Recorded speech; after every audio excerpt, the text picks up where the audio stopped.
We had a good run, and it sure was a lot of fun. Though our time is through, we feel we should honor a select few.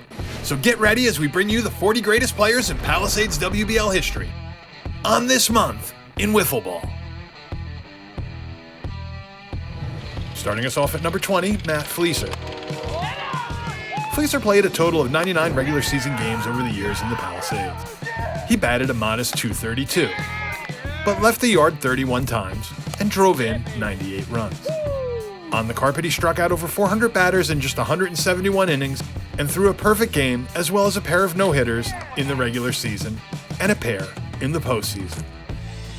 In the postseason, he never got a championship, but pitched to a stingy 0.50 ERA while going 5-1 for the Mariners. At 19, perhaps the greatest student of the game. No player's scuffing skills were regarded higher than Anthony DiDio. His knowledge of the game and ability to identify the opposition's tendencies were a big reason DiDio walked away from the Palisades with 2 championships in 3 seasons. In 58 games, DiDio batted .260, hit 20 home runs,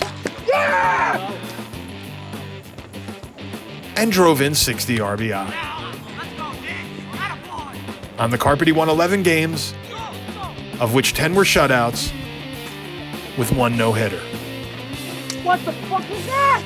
He struck out 182 and pitched to a 0.26 ERA in 20 starts. In 15 postseason games, he came through in the clutch with 4 home runs and 10 RBI. Come on! At 18, Anthony Bevilaqua. A-Bev broke into the Palisades in 2011 and finished the season top 5 in most batting and pitching categories on way to winning the Rookie of the Year. 2 years later, he put together his greatest season where he batted .326, hit 10 dingers,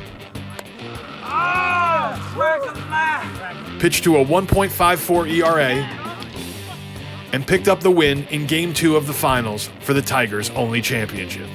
In all, Bevilaqua capped off an impressive career with a perfect game, 2 no-nos, 35 home runs, 134 RBIs tied with Stengel for 10th all-time, as well as 31 wins on the carpet. At number 17, one of the best pure hitters in wiffle history, Kenny Rogers Jr. Get the hell out, baby! In 3 short years, just 40 games, Hey! Come on! Kenny Rogers Jr. became one of the most feared batters in the Palisades, and for good reason. He had a lifetime batting average of .374, left the park 25 times,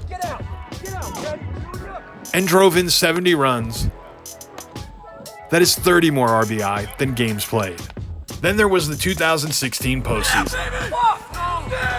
In 44 at-bats for the eventual champion Expos, Rogers batted .341, left the park 7 times in 8 games, and drove in 13 of the Expos' runs. Led off both final 4 games against the D-backs with a home run, and sealed the championship with the only 2 RBI in the deciding game of the finals over the Mariners. Mike Weiner lost the first game he ever pitched, giving up 12 walks and 11 runs in a third of an inning. In his next 40 innings that season, he would give up 5 runs. In fact, for the rest of his career, he would never give up more than 9 runs over the course of a season or pitch to an ERA over 1.03. In 2016, Weiner had his best year on the carpet, where he went 9-3, struck out 147, and pitched to a 0.44 ERA, all career highs on way to the Cy Young Award. 2016 was also his best season at the plate, hitting 9 home runs and driving in 32 runs, giving the Yankees 14 wins, their most in franchise history. There have been a lot of nicknames in the Palisades, but none were as apt a description as Johnny Costas. Johnny Whiffs could hit, pitch, field,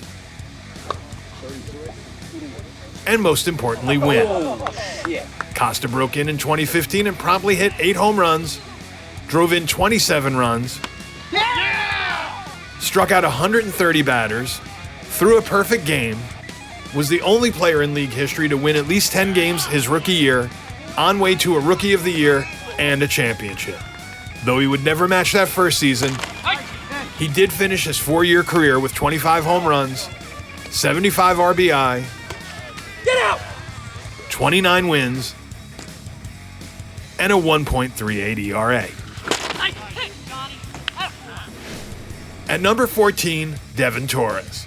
Garrett's younger brother and perennial teammate put together one heck of a career in 6 Palisades WBL seasons. He batted .258. There you go. Carry. There you go. With 38 home runs and 119 runs batted in.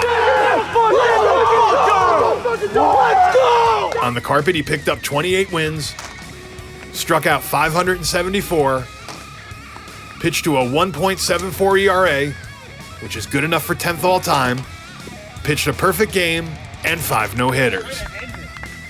In 2016, he led the 16-win D-backs by batting .371, hitting 10 home runs, and driving in 32 runs, all career highs. At number 13, Dakota Kenny. Kenny was mostly known for his pitching and ushered in the era of hard throwers in the Palisades. He was regularly clocked in the mid-90s, was the first Palisades player to throw a perfect game, and was the first to put up back-to-back seasons with a sub-1 ERA. Over the course of 10 seasons, 154 games, Kenny won 29 games, struck out 647, threw 4 no-hitters, pitched to a 2.42 ERA, and was awarded the 2011 Cy Young when he allowed just 2 runs over 47 innings. At the plate, he batted .279, hit 41 home runs, and drove in 134 runs.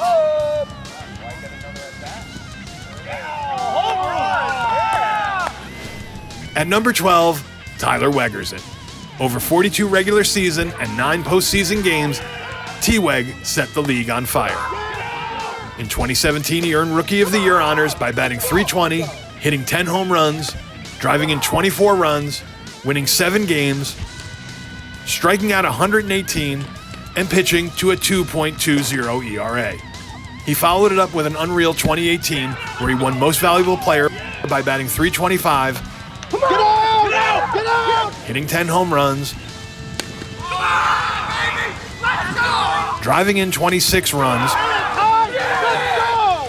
winning 11 games on the carpet, striking out 135 batters, and pitching to a stingy 1.17 ERA. In the 2018 postseason, he hit 3 home runs, drove in 9, and K'd 58 in 25 innings. There may or may not have been better fielders in the Palisades. It's too subjective to tell.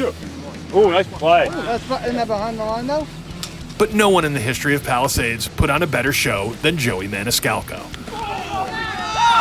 In 9 seasons, 173 games, Maniscalco delivered by batting .265, hitting 42 home runs, good enough for 5th all time, and driving in 137 runs. Where Maniscalco really shined was in the postseason. In 2014, he propelled the Brewers to the finals with this home run that broke a Game 3 9th inning 1-1 tie against the defending champs. A week later, in Game 3, he broke another 1-1 tie to give the Brewers their first and only championship.